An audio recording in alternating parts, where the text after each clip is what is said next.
اور ابھی آپ کو براہ راست یہ چلیں گے نون لیگ کی رہنما عظمی بخاری اس وقت پریس کانفرنس کر رہی ہیں.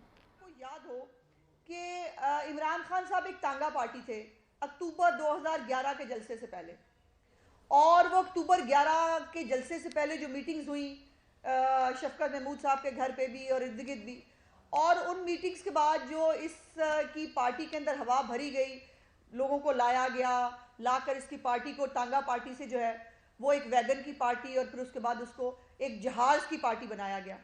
اور وہ پارٹی جو ہے وہ اس کے اندر بھی جب یہ تب بھی بنا تب بھی ہمیشہ یہ غیر جمہوری اور غیر آئینی کام کرنے کے لیے اداروں کو اکساتا رہا. اب وہ مجھے یاد کرانے کی ضرورت تو نہیں ہے، جو 2014 کا دھرنا تھا اس کے اندر بھی امپائر کی انگلی ڈھونڈتے پھر رہے تھے موصوف، اور اس کے بعد بھی آر ٹی ایس کا بیٹھنا ہو، وہ دوسروں کی پارٹیاں توڑنی ہو، وہ ٹکٹ جو ہے وہ واپس کرا کے اس کو جو ہے وہ جتوانا ہو، یہ تمام کام کرتے ہوئے اور یہ تمام کام عمران خان کی خاطر ہوتے ہوئے ادارہ بدنام ہوا. اور اب جب ادارے نے یہ فیصلہ کیا ہے کہ اس کو غیر سیاسی ہونا ہے اور اپنے آئینی کردار میں رہنا ہے، تو اس کا طریقہ واردات ہے. پہلے گالی دیتا ہے، جب گالی دے کے کام نہیں بنتا پھر یہ پیر پکڑ لیتا ہے، پھر جب پیر پکڑ کے کام نہیں بنتا پھر گالی دینے پہ ضرورت آتا ہے. یہ سرکل ہے، گالی دو پیر پکڑو، گالی دو پیر پکڑو، اور یہ اس سرکل کے اندر گھومتا ہے. اور اب یہ اس کو اپوائنٹمنٹ کا شوق آیا ہے. او بھائی، پہلے عثمان بزدار کی، محمود خان کی، یہ جو گوگی باجی کی، یہ ساری اپوائنٹمنٹس کر کے تم تھکے نہیں تھے؟ تم نے یہ اس پاکستان کو ان اپوائنٹمنٹس کے ذریعے دیا کیا؟ اور خود تمہاری اپنی اپوائنٹمنٹ کیا تھی؟ خود تمہاری اپوائنٹمنٹ جنہوں نے کی وہ آج پچھتا رہے ہیں. اور حضرت علی علیہ السلام کا قول غلط نہیں ہو سکتا، جس پہ احسان کرو اس کے شر سے ڈرو. سو آج شر بھگت رہی ہے وہ تمام لوگ جو کبھی بڑے موترف تھے عمران خان کو لانے کے لیے، آج انہی کو گالی پڑ رہی ہے، آج انہی کے گلے کو آ رہا ہے، اور آج ان کو بار بار ان کو بدنام کرتا ہے، ان کو فورس کرتا ہے، ان کو گالی دیتا ہے کہ میری مدد کو آؤ ورنہ میں گالی دوں گا، ورنہ میں تمہارے پلے کچھ نہیں چھوڑوں گا. تو عزت و ذلت تو خدا تعالیٰ کے ہاتھ میں ہے. اس عمران خان کو یہ بات سمجھ میں آنی چاہیے کہ یہ عزت و ذلت کا مالک نہیں ہے. پاکستان کے تمام ادارے اپنی اپنی آئینی حدود کے اندر کام کر رہے ہیں، اور یہ پاکستان کے لیے بہت نیک شگن ہے. پاکستان کو اس کی ضرورت بہت عرصے سے تھی، اور اگر دیر آئے درست ہو گئے ہیں تو عمران خان کی وجہ سے دوبارہ کوئی غیر آئینی قدم جو ہے وہ نہ کوئی ادارہ اٹھائے گا، اور نہ کسی کو ادارے کو اٹھانے کی ضرورت ہے اس جیسے شخص کے لیے جس نے اپنے دور حکومت میں صرف جو ہے وہ گھڑیاں بیچ کے کھائیں، جس نے زمینیں بیچ کے کھائیں، جس نے فرا گوگی فرنٹ مین رکھی ہوئی تھی، جن کی پنکی پیرنی ہیرے وصول کر رہی تھی. تو یہ تمام کارنامے جس شخص نے سر انجام دیے، اس کے بعد اس کو مزید اس ملک پہ مسلط رکھنے کی کوئی ضرورت نہیں ہے. اور پھر یہ بار بار جو مجھے یہ سمجھ نہیں آتی، ایک طرف کہتا ہے میں بہت مقبول لیڈر ہوں، میرے سے بڑا مقبول لیڈر پاکستان کی ہسٹری میں کوئی نہیں آیا. تو بھائی اپنے پیروں پہ کھڑے ہونا. عوام کی طاقت پہ جو لوگ بلیو کرتے ہیں، جو جمہوری لیڈر ہوتے ہیں، جو آئینی طور پر پاکستان کے آئین کو تسلیم کرتے ہیں، وہ عوام کی طاقت پہ یقین رکھتے ہیں. وہ منتے ترلے نہیں کرتے، وہ جو ہے وہ جا کر چھپ چھپ کے نہ امریکیوں سے اور نہ کسی اور سے میٹنگز نہیں کرتے، وہ عوام کی طاقت پہ پھر یقین رکھتے ہیں. اگر تم اتنے مقبول لیڈر ہو، اگر پاکستان کی قوم تمہارے ساتھ کھڑی ہے، تو پھر ترلے کس چیز کے کر رہے ہو؟ دھمکیاں کس چیز کی دے رہے ہو؟ گالی کس چیز کے لیے دے رہے ہو؟ پھر ان گالیوں کی ضرورت کیا ہے؟ پھر عوام کی طاقت پہ بھروسہ کرو، اور جنرل الیکشن آئے گا تمہیں پتہ چل جائے گا. پھر جنرل الیکشن میں 272 سیٹوں پہ کھڑے ہونا، پھر تمہیں بتائیں گے آٹے اور دال کا بھاؤ کیا ہوتا ہے. اور یہ ایک اور بھی آپ نے شوشہ سنا کل رات کو سے جو چل رہا تھا کہ جی کوئی بیہائنڈ دا سینز نام کی کوئی ڈاکیومنٹری آ رہی ہے، اور وہ بیہائنڈ دا سینز جو ہے وہ شریف فیملی کے بارے میں ہے، اور وہ نیٹ فلکس پہ پتہ نہیں کہاں کہاں آ رہی ہے، جس کو جو ہے ریفیوز رات کو ہی کر دیا تھا.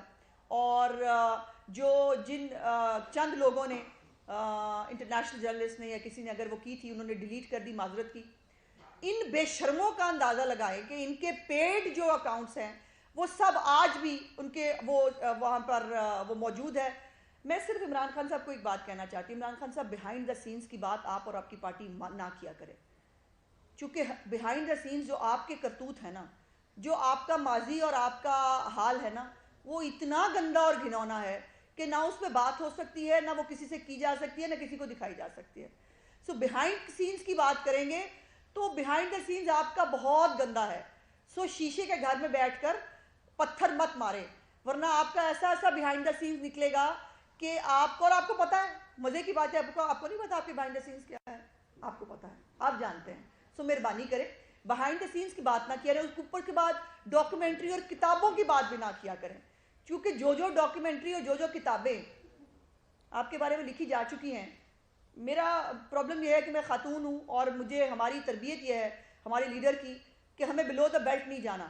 ادروائز، اور یہ بلو دا بیلٹ نہیں ہے، حقیقت ہے، ہم آپ کا پالا ان سیاسی مخالفین سے پڑا ہے جن کے اندر ظرف موجود ہے کہ بہت ساری باتیں جو سچ ہیں، جو حقیقت ہے، جن کو جو آپ کا ماضی اور آپ کا حال ہے، ان کے اوپر جان کر بھی ہم بات نہیں کرتے. بیہائنڈ دا سینز کی ہم بات نہیں کرتے، ورنہ بیہائنڈ دا سینز جو ہے وہ بنی گالا میں کیا ہوتا ہے، بیہائنڈ دا سینز آپ کیا کرتے رہے ہیں، بیہائنڈ دا سینز آپ کا ماضی کیا تھا، یہ سب کو پتا ہے. سو اس لیے یہ بیہائنڈ دا سینز کی بات آئندہ میں آپ کے منہ سے اور آپ کی پارٹی کے منہ سے نہ سنوں، ورنہ بیہائنڈ دا سینز جو ہے وہ بات کرتے ہوئے بات بہت دور تلک چلی جائے گی. اور آخری بات جو اس حوالے سے میں نے کرنی تھی کہ کل آپ نے اسی موصوف کی تقریر میں سنا کہ جس میں اس نے کہا کہ دیکھیں جی سفارتکاری کیا ہے، کہ بائیڈن نے یہ بیان دے دیا پاکستان کی جو ہے وہ خلاف اور پاکستان کے ایٹمی اثاثوں کے خلاف. تمہیں شرم سے ڈوب مرنا چاہیے. جب تم پاکستان کے ایٹمی اثاثوں کو جلسوں میں ڈسکس کرو گے، جب تم ایک سابق وزیر اعظم ہوتے ہوئے جب اثاثوں کے بارے میں کہو گے کہ یہ غیر محفوظ ہاتھوں میں ہے، تو دنیا کو کہنے میں کیا امر مانے ہوگا؟ یہ تم فیڈ کر رہے ہو، یہ تم فیڈ کر رہے ہو کہ پاکستان کے ٹکڑے ہونے چاہیے، یہ تم فیڈ کر رہے ہو کہ پاکستان کے اوپر جو ہے اٹیک ہو جانا چاہیے، یہ تم فیڈ کر رہے ہو. لیکن یہ ہے شہباز شریف اور ان کی حکومت کی سفارتکاری، اور یہ ہے، اس کو کہتے ہیں ورلڈ کپ جیت کے لانا. تمہاری طرح فیک ورلڈ کپ جیت کے نہیں لائے. امریکی سفارت خانے کو اور ان کے ترجمان کو یہ بیان، امریکی صدر کا کہا ہوا بیان، واپس لینا پڑا. اسے کہتے ہیں سفارتکاری، اسے کہتے ہیں ایبسلیوٹلی ناٹ، اسے کہتے ہیں اپنے قدموں پہ کھڑے ہونا، اسے کہتے ہیں خوددار قوم ہونا، اسے کہتے ہیں حقیقی آزادی. تم جیسے فراڈ شخص کے منہ سے جو پلے کر رہا ہے پاکستان کی عوام کے ساتھ، پاکستان کی لوگوں کے ساتھ، ان کے جذبات کے ساتھ کھیل رہا ہے اور فراڈ کر رہا ہے ٹوٹل، وہ بتا رہا ہے کہ امریکہ سے آزادی کیسے لیتے ہیں. اس کو کہتے ہیں لیڈرشپ، کہ ان کو اپنے 24 گھنٹے کے اندر اپنے صدر کے بیان کو واپس لینا پڑا. امریکی صدر کے بیان کو مجھے نہیں لگتا، میں نے اپنی کم از کم میری یادداشت میں نہیں ہے کہ کبھی کوئی بیان واپس لیا گیا ہو. تو یہ پہلا بیان ہے، یہ پہلی حقیقی آزادی ہے، یہ پہلا حقیقی ایبسلیوٹلی ناٹ. ایک نواز شریف نے کہا تھا، ایک شہباز شریف کے دور میں ہوا ہے کہ جب ہمارے ایٹمی اثاثوں کے بارے میں بات کی گئی تو ہم وہ پوری قوم ہے سوائے اس فتنے کے یا اس کے چند پیروکاروں کے، کہ جو پاکستان کی قوم کھڑی ہے سیسا پلائی دیوار کی طرح اپنے ہر اثاثے کا، اپنے ملک کا دفاع کرنے کے لیے. اور یہ سپر پاورز کو بھی یہ بات ایکسیپٹ کرنی پڑی. اور آج جو ہے میں فخر سے کہہ سکتی ہوں کہ میرے ملک میں ایک ایسی حکومت ہے جو پاکستان کا دفاع کرنا جانتی ہے. میرے ملک کے وہ ادارے اتنے مضبوط ہیں کہ ان کے ہمارے جو ایٹمی اثاثے ہوں، ہماری سالمیت ہو، ہماری آزادی ہو، اس کے اوپر کوئی میلی آنکھ سے نہیں دیکھ سکتا.